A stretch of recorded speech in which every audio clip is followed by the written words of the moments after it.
Les escribo esta triste y aterradora historia desde Cuba, país en el que he vivido desde que nací.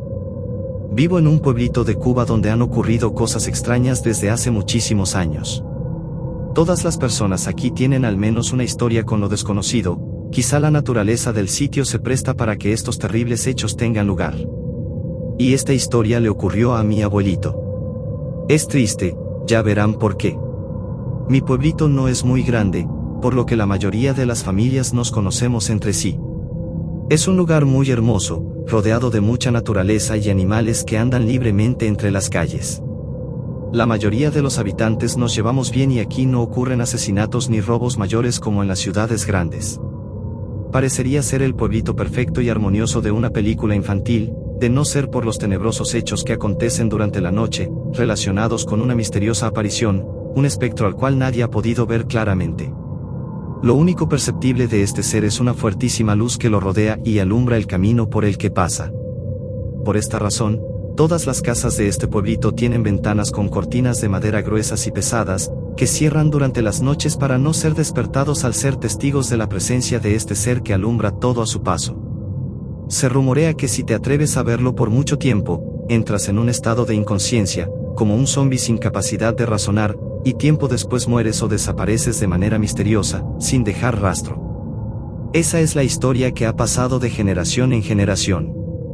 Yo personalmente recuerdo a mis bisabuelos y abuelos contándome esta historia cuando era muy pequeño, a modo de advertencia. Mis padres siempre aseguraban todas las ventanas de la casa al atardecer, dejando como única fuente de luz los candiles. Para quienes no recuerden, los candiles son artefactos de luz hechos de hojalata, llenos de aceite con una mecha que se enciende para proporcionar luz por un buen tiempo. Estos artefactos son muy antiguos, pero los usábamos porque, al estar alejados de la ciudad, la electricidad a veces fallaba y nos quedábamos sin luz. Ya les di la introducción a esta historia, ahora quiero contarles lo que le pasó a mi abuelito. Esto ocurrió cuando él tenía unos 14 años, según lo que recuerda. En la cuadra donde vivía tenía amistades con otros vecinos jóvenes.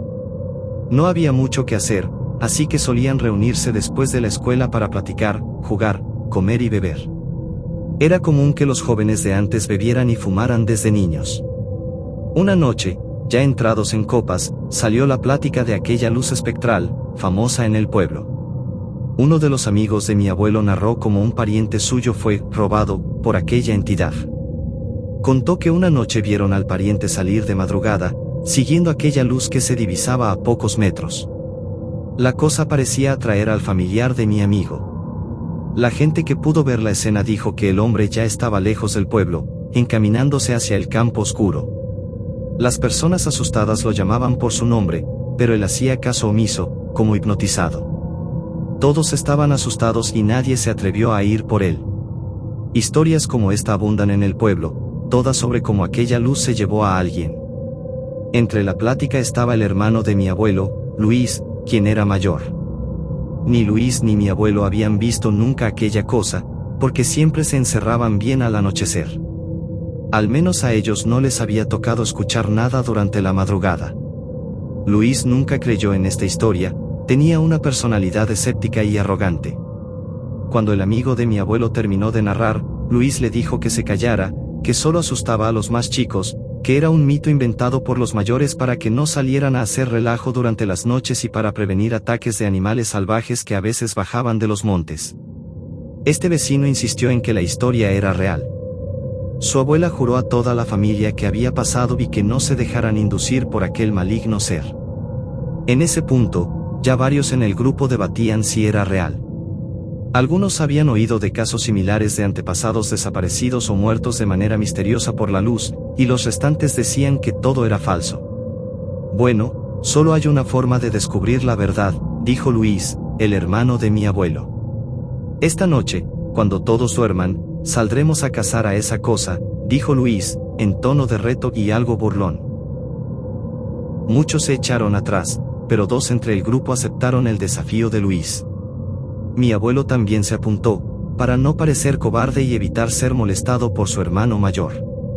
Y así lo hicieron. Una vez terminada la reunión, todos se fueron a sus casas, y los que habían decidido ir comenzaron a prepararse para esa travesía. Luis era el más entusiasmado con el viaje e insistió en que no se fueran a rajar como los otros, pues él iría con o sin ellos. Anocheció y todos se fueron a la cama en casa de mis abuelos. Mi abuelo y su hermano Luis se habían anticipado horas antes, preparando morrales con cruces, palos, agua bendita, fósforos y candiles llenos de aceite. Habían quedado de verse en la esquina de la cuadra donde vivían entre la 1 y 2 a.m., y puntuales los 4 se reunieron. Mi abuelo cuenta que no quería estar ahí y siempre se arrepentirá de no haber persuadido a su hermano de no hacer eso, pues lo que ocurrió a continuación fue aterrador. Relata mi abuelo que en ningún momento se separaron, iban todos juntos. La noche era silenciosa, no se escuchaba a ningún animal ni a nadie afuera. Comenzaron recorriendo la cuadra, luego otra, y sin darse cuenta, estaban casi a las afueras del pueblo. Entonces vieron una luz, apenas débil, pero conforme se acercaban, la luz brillaba más y más. No podían creer lo que veían. Algunos querían regresar. Mi abuelo insistió a su hermano que aquella cosa se estaba manifestando ante ellos, que era real y debían volver antes de sufrir el mismo destino que los de las historias. Luis dijo que tenía que descubrir qué era, seguro una persona con un candil haciendo algo indebido o perdida. En este punto, Luis comenzó a apresurarse hacia la luz. Los otros dos muchachos decidieron no seguir y regresaron corriendo al pueblo, dejando a mi abuelo y su hermano solos. Mi abuelo estaba nervioso, pero no quería dejar solo a su hermano. Intentó convencerlo de regresar, pero al acercarse a la luz, notó algo que lo traumatizó. Esa luz flotaba a medio metro del suelo, era literalmente una bola blanca que emitía un resplandor muy fuerte. Mi abuelo, en pánico, le gritó a Luis que se fueran corriendo, pero al voltear a verlo, vio que tenía los ojos en blanco. Mi abuelo sacó un rosario y comenzó a rezar y llorar, mientras intentaba jalar a su hermano mayor de regreso al camino. Sin embargo, Luis no reaccionaba, parecía tener una fuerza mayor inexplicable, ya que no se movía ni un centímetro hacia donde mi abuelo lo jalaba.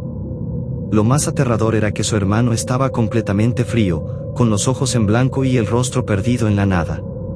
Luis se dirigía hacia la luz y todos los intentos de mi abuelo por llevárselo fueron en vano. Desesperado, se quitó el rosario y se lo colocó a su hermano, suplicándole que no fuera hacia la luz, que buscaría ayuda. Mi abuelo corrió de regreso al pueblo, llorando y en pánico. Encontró a sus padres y a más gente del pueblo que ya los buscaban, pues los otros dos chicos habían confesado a los adultos lo que ocurría.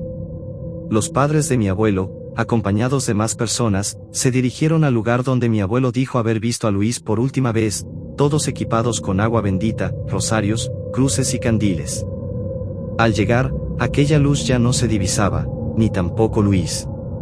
Mi abuelo estaba histérico, repetía que ahí lo había dejado, llorando desconsolado por su hermano, pues ya todos sabían el destino que Luis había tenido al quedarse solo en aquel campo, solo con esa bola de luz.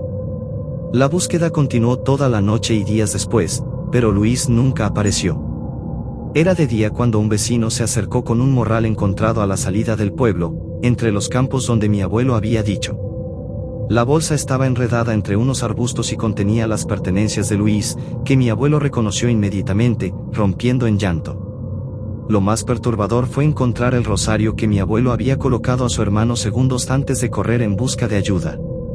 Pasaron los días, las semanas, los meses y los años, pero Luis jamás volvió a aparecer. Mi abuelo, siempre con la culpa, buscó a su hermano durante meses, recorriendo largas distancias, pueblos aledaños e incluso otros estados, pero el resultado siempre fue el mismo: Luis nunca apareció. Nadie sabe qué ocurrió con él, no hay explicación lógica. Nunca se encontró su ropa ni sus restos, y mi abuelo recalca que Luis no tenía problemas con nadie, como para haber huido. Tenía buena relación con sus padres y con todo el pueblo. Fue entonces cuando mi abuelo se resignó. Actualmente, es extremadamente religioso, casi rayando en el fanatismo. Quizá en la fe ha encontrado refugio después de toda la culpa que ha sentido durante años. Recuerdo la casa de mi abuelo, siempre con un altar que tenía la foto de su hermano y otros familiares. Pero especialmente el altar de su hermano era el que más veladoras tenía, la mayoría del tiempo encendidas, y en más de una ocasión podíamos ver a mi abuelo rezando y llorando frente a la fotografía de su hermano mayor. Pobre de mi viejito, la culpa lo acompañó durante mucho tiempo. Después de aceptar que eran solo unos niños, él seguía atormentado. Les cuento esta historia para que aprendan una lección: jamás intenten desmentir una leyenda. No busquen problemas. Yo le creo a mi abuelito, pues no tendría razón para mentirnos con algo tan serio. Cuídense y hagan caso a las advertencias de los mayores. No olvides suscribirte para apoyar el contenido en este canal, dale like y compártelo con tus amigos. Nos vemos en el siguiente video.